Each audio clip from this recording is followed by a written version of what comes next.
नमस्कार दोस्तों, EWS में आपका स्वागत है। लेसन प्लान के इस एपिसोड में आज का विषय है जीव विज्ञान।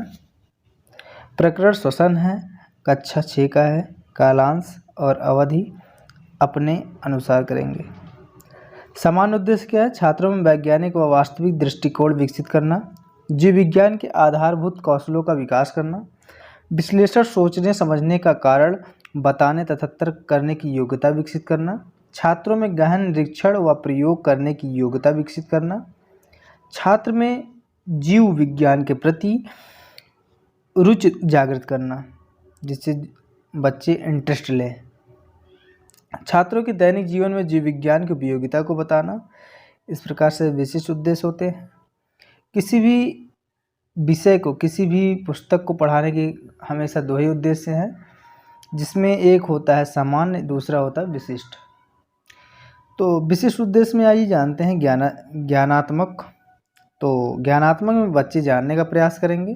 छात्र श्वसन के बारे में जान सकेंगे, छात्र श्वसन की परिभाषा को जान सकेंगे, छात्र श्वसन के प्रकार को जान सकेंगे। आगे बढ़ते हैं। बोधात्मक यानी भावात्मक, छात्र श्वसन की परिभाषा को समझ सकेंगे, छात्र श्वसन के प्रकारों को समझ सकेंगे, छात्र श्वसन से संबंधित अंगों को भी समझ सकेंगे। इसके बाद प्रयोगात्मक यानी मनोगत्यात्मक, छात्र श्वसन से संबंधित का प्रयोग कर सकेंगे। जो श्वसन होंगे उनसे संबंधित जितनी भी चीज़ें होंगी उनका कहीं ना कहीं प्रयोग कर सकेंगे। छात्र श्वसन से संबंधित ज्ञान का प्रयोग अपने दैनिक जीवन में कर सकेंगे। पढ़ाते समय प्रयोग में लाए गए जो सामग्रियाँ होंगी उसको शिक्षण सामग्री में लिखेंगे। चाक, डस्टर, श्यामपट्ट, संकेतक आदि। पूर्व ज्ञान क्या है? पूर्व ज्ञान में ये रहेगा, छात्र श्वसन के बारे में सामान्य जानकारी रखते हैं। प्रस्तावना प्रश्न, जिसमें अध्यापक के द्वारा पूछे गए प्रश्न होंगे। वनों में हमें क्या क्या प्राप्त होता है? तो पेड़ पौधा, औषधि, जंतु आदि प्राप्त होते हैं। पेड़ पौधे से हमें क्या क्या प्राप्त होता है, फिर क्या क्या मिलता है? तो पेड़ पौधों से हमें ऑक्सीजन, लकड़ी, फल, फ्रूट ये सब मिलते रहते हैं। आगे बढ़ते हैं। ऑक्सीजन का प्रयोग मानव शरीर द्वारा किस क्रिया में किया जाता है? तो श्वसन प्रक्रिया में किया जाता है। श्वसन प्रक्रिया से आप क्या समझते हैं? समस्यात्मक प्रश्न होगा। छात्रों, आज हम श्वसन के बारे में विस्तृत अध्ययन करेंगे। आगे बढ़ते हैं प्रस्तुतिकरण तालिका की तरफ। जैसे इसमें 3 टीचिंग पॉइंट होते हैं। सामान्यतः 3 ही होने ही चाहिए, 3 से कम बिल्कुल नहीं होनी चाहिए। और हमारा ये वीडियो आप अंत तक देखिएगा। श्वसन की परिभाषा। हमारे वातावरण में कौन कौन सी गैसें पाई जाती हैं? तो ऑक्सीजन, नाइट्रोजन गैस आदि पाई जाती हैं। CO2, कार्बन डाइऑक्साइड भी पाए जाते हैं। इस प्रकार ऑक्सीजन ग्रहण करने वाले जीवों का नाम बताइए। तो जीव में मनुष्य खुद होता है, कुत्ता होता है, बंदर होता है आदि। इसके बाद बताइए, प्रश्न नंबर 3 आता है, मनुष्य द्वारा ऑक्सीजन ग्रहण करने की प्रक्रिया को क्या कहते हैं? तो यहाँ पे बच्चे स्पष्ट उत्तर नहीं दे पाते हैं, अस्पष्ट उत्तर देते हैं। स्पष्टीकरण करते हुए छात्र अध्यापक क्या बताते हैं, आइए देखते हैं। मनुष्य द्वारा ऑक्सीजन ग्रहण करने की प्रक्रिया को श्वसन कहते हैं। अर्थात श्वसन वह प्रक्रिया है जिसमें भोजन के साथ ऑक्सीजन अंदर ली जाती है, ऊर्जा मुक्त होती है। इस क्रिया के दौरान उत्पन्न हुई CO2 यानी कार्बन डाइऑक्साइड शरीर में बाहर मुक्त हो जाती है, अथवा ये सजीवों में होने वाली प्रक्रिया है जिसमें ग्लूकोज का पूर्ण या अपूर्ण ऑक्सीकरण होता है, जिससे ऊर्जा प्राप्त होते हैं। इस प्रकार का यहाँ पे आप श्यामपटकार लिख देंगे ऑक्सीजन की परिभाषा को, ऑक्सीजन नहीं, श्वसन की। आइए श्वसन के प्रकार के बारे में पढ़ लेते हैं, इसको जान लेते हैं। श्वसन प्रक्रिया से आप से कौन सी गैस शरीर के अंदर ली जाती है? तो ऑक्सीजन गैस को।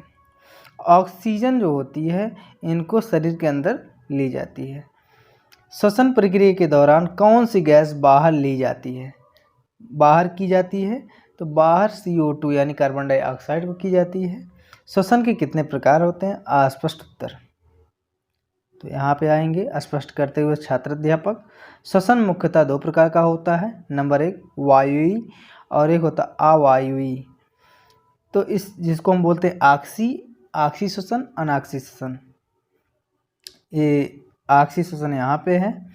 वह प्रक्रिया जिसमें ऑक्सीजन की उपस्थिति होती है उसको बोलते हैं आक्सी, और जिसमें नहीं होती है उसको अनाक्सी श्वसन बोलते हैं। इस प्रकार से हम आगे बढ़ते हैं तीसरे टीचिंग पॉइंट की तरफ। आपका टाइम ना गंवाते हुए जल्दी से जल्दी हम इस लेसन प्लान को ख़त्म करने का प्रयास कर रहे हैं। श्वसन के अंग वायवीय श्वसन का दूसरा नाम क्या है? तो ऑक्सी श्वसन।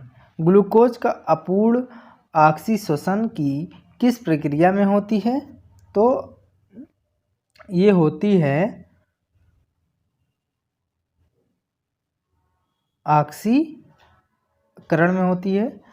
इसके बाद बताइए श्वसन की प्रक्रिया में हम ऑक्सीकरण यानी ऑक्सीजन किस अंग से लेते हैं? तो वो स्पष्ट उत्तर होता है। स्पष्टीकरण करते हुए छात्र अध्यापक, श्वसन प्रक्रिया निम्नलिखित अंगों से होती है: नासिका, ग्रसनी, लैरिक्स, फेफड़े। इस प्रकार से हैं।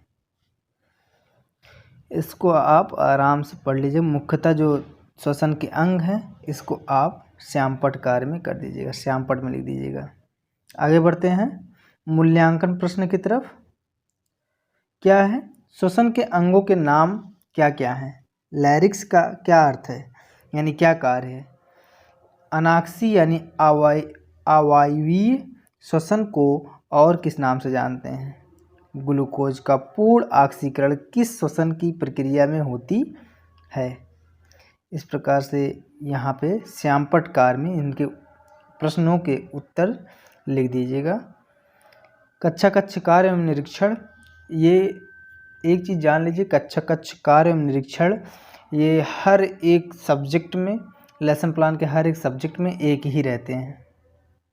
पुनरावृत्ति प्रश्न में हम बता चुके हैं कि प्रश्नों को कैसे लिखना है। ये सब अगर आप नहीं जानते हैं तो हमारे डिस्क्रिप्शन में दिए गए वीडियो के द्वारा आप जान सकते हैं।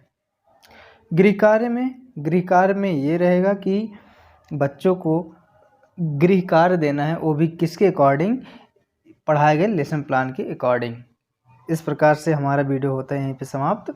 अगर आपको अच्छा लगा हो तो लाइक शेयर सब्सक्राइब करिएगा, जिससे हमको सपोर्ट मिल सके। धन्यवाद।